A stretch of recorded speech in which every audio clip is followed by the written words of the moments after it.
पुण्यातील हडपसर परिसरात असणाऱ्या JSPM कॉलेजजवळ रात्री 12 वाजता जोरदार अपघात। पुणे हडपसर परिसरात असणाऱ्या JSPM कॉलेजजवळ रात्री 12 वाजता जोरदार अपघात घडल्याची घटना आहे। या अपघातात एक तरुणाला जबर मार बसला असून तरुण गंभीररित्या जखमी असल्याची माहिती मिळाली आहे। संबंधित जखमी तरुण मद्यपान करून गाडी चालवत असल्याचं काही प्रत्यक्षदर्शींनी म्हटलं आहे।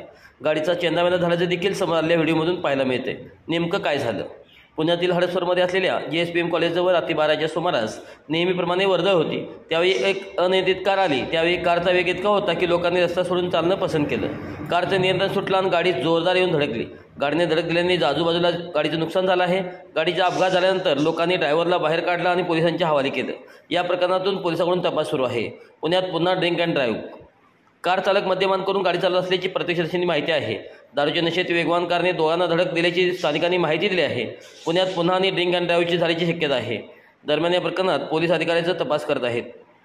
दरम्यान पुणे सोलापूर महामार्गावर सकाळी 6च्या सुमारास चालकाचा कंटेनरवरील ताबा सुटल्याने कंटेनर थेट 20 ते 25 फूट उंचीच्या पुलावरून खाली कोसळला।